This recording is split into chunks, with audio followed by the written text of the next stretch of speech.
ഇന്ന് തന്നെ സബ്സ്ക്രൈബ് ചെയ്യൂ, നിങ്ങളുടെ പ്രിയപ്പെട്ട ഷോസ് കാണൂ. സർവേശ്വരൻ കനിഞ്ഞു നൽകിയ വരദാനമാ, അത് വെറുതെ നശിപ്പിച്ച് കളയരുത്. ഇന്ന് തന്നെ ഇതിലൊരു തീരുമാനത്തിൽ എത്തിയേ പറ്റൂ. പറഞ്ഞില്ലെന്ന് വേണ്ട. വിഷ്ണു അത് കഴിഞ്ഞ് ഇവിടുന്ന് പോയാ മതി. നീ ഈ അമ്മയോട് ക്ഷമിക്ക്. അമ്മയുടെ സ്വാർത്ഥതയെ എല്ലാത്തിനും കാരണം മറ്റുള്ളവരുടെ വേദന കാണാതിരിക്കാനായി അമ്മ ശ്രമിച്ചപ്പോ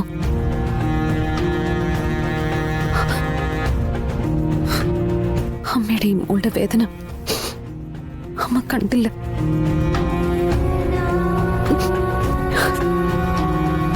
അമ്മയോട് മോള് ക്ഷമിക്കണം. എങ്കി അമ്മ പറ, എന്തിനായിരുന്നു അമ്മ എന്നോട് ഈ സത്യം മറച്ചു വെച്ചത്? സത്യാമ്മ അറിഞ്ഞ എന്താ കുഴപ്പം? പറ അമ്മേ. അച്ഛനില്ലാത്ത കൊച്ചെന്ന വിളിപ്പേര് എനിക്ക് എന്തിനാ വാങ്ങിച്ചു തന്നേന്ന്? അത് അമ്മ പറഞ്ഞില്ലേ, അത് അങ്ങനെ ഒരു സാഹചര്യത്തിൽ പറ്റിപ്പോയത്. മോൾക്കറിയാലോ സത്യമയുടെ സ്വഭാവം. മോളുടെ അച്ഛനും ഞാനും തമ്മിൽ സംസാരിക്കുന്നതോ ഒന്നിച്ചിരിക്കുന്നതോ ഒന്നും സത്യമ്മയ്ക്ക് ഇഷ്ടമല്ലായിരുന്നു.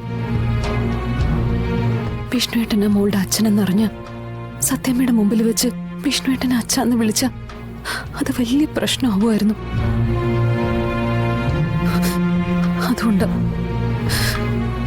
അതുകൊണ്ട് പറയാതിരുന്ന് ഇപ്പോഴും സത്യം അറിഞ്ഞ് കുഴപ്പമോ? അതുകൊണ്ട് ഈ വിവരം നമ്മളല്ലാതെ മറ്റാരും അറിയരുതെന്ന് പറഞ്ഞത്. വിഷ്ണു അച്ഛനാ എന്റെ അച്ഛനെങ്കി അന്നപ്പോ സ്കൂളിൽ വന്നതാരാ അമ്മേ? ബൈക്കിൽ വന്നില്ലേ? എന്റെ ഒപ്പം റെസ്റ്റോറന്റിൽ നിന്ന് ഭക്ഷണമൊക്കെ കഴിച്ചില്ലേ? അതാരായിരുന്നു അമ്മേ? പറ അമ്മേ, അതാരായിരുന്നു?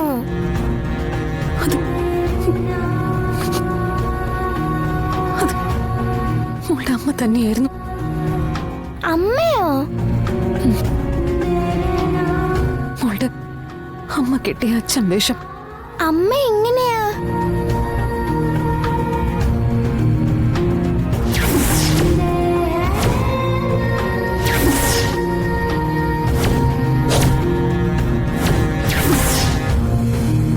ഞാൻ അക്ഷയ്, സത്യഭാമയുടെ ഗാർഡിയനാണ്. മോൾക്ക് വേണ്ടി മോളുടെ സങ്കടം മാറ്റാൻ അച്ഛൻ വേഷം വരെ കെട്ടാൻ അമ്മ തയ്യാറായിരുന്നു. അപ്പോ അമ്മ പറയുന്നത് മോള് കേൾക്കണം. ഈ വിവരം നമ്മളല്ലാതെ മറ്റാരും അറിയരുത്.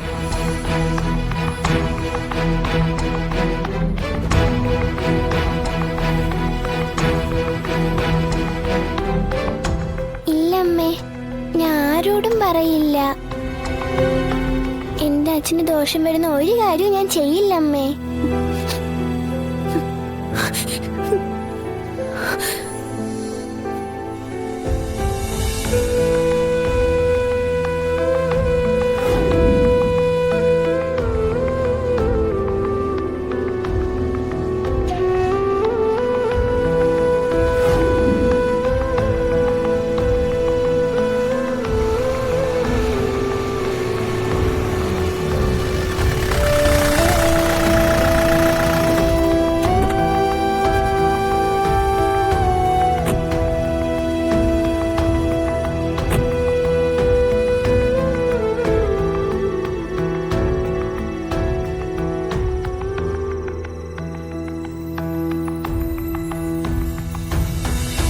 ചേച്ചിയമ്മേ,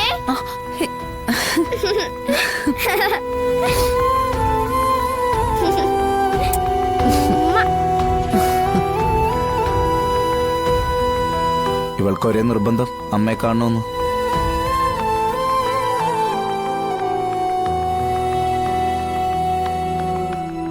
വല്ലാതെ കരഞ്ഞപ്പോ അച്ഛനാ പറഞ്ഞേ ഇവിടെ കൊണ്ടാക്കാൻ.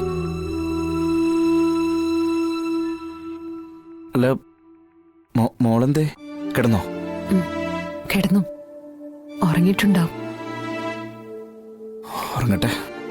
എനിക്ക് പോയിട്ട് അല്പം ധൃതിയുണ്ട്. അല്ല മോനെ, ഇത്രയും പെട്ടെന്ന് എന്തായാലും വന്നതല്ലേ വിഷ്ണുവേട്ടാ, ഒരു 5 മിനിറ്റ് ഇരുന്നിട്ട് പോ. ശാരദാമ്മ, എനിക്ക് വല്ലാതെ ദാഹിക്കുന്നുണ്ട്. ആ, മോള അടുക്കളയിലേക്ക് ചെല്ല്. വെള്ളം ദേ മേശപ്പുറത്ത് എടുത്തു വെച്ചിട്ടുണ്ടേ. ശാരദാമ്മ ഇപ്പൊ അങ്ങോട്ട് വരാം. ചെല്ല്.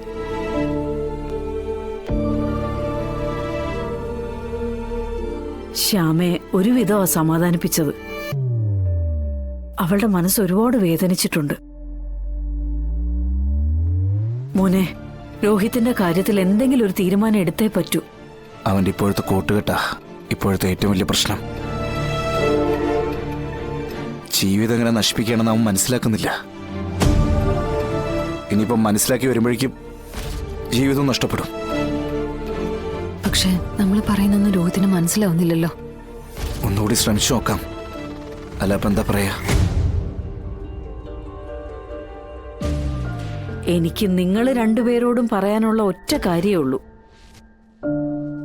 ഇപ്പൊ പരസ്പരം കാര്യങ്ങൾ പറഞ്ഞ് എല്ലാ തെറ്റിദ്ധാരണകളും മാറി നിങ്ങൾ ഒന്നിച്ചു. കുട്ടികൾ ഇപ്പതേ നിങ്ങളുടെ അടുത്ത് തന്നെ ഉണ്ട്. ഇനിയെങ്കിലും ഒരു കുടുംബമായിട്ട് നിങ്ങളുടേതായുള്ള ജീവിതത്തിൽ നിങ്ങൾക്ക് എത്തിക്കൂടെ?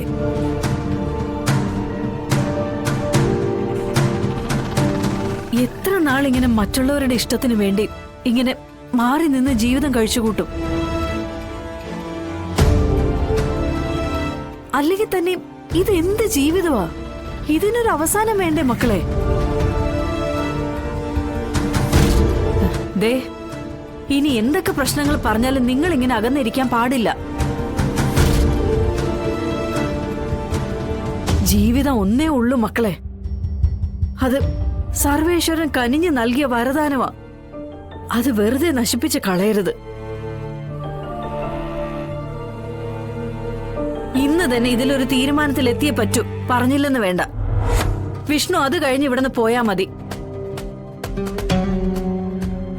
ശാരദാമ്മേ, ശാരദാമ്മ എന്ന് വരുമോ? ആ, ദേ വരുന്നു മോളെ. നിങ്ങൾ തീരുമാനിക്ക്. നിങ്ങളാണ് തീരുമാനം എടുക്കേണ്ടത്.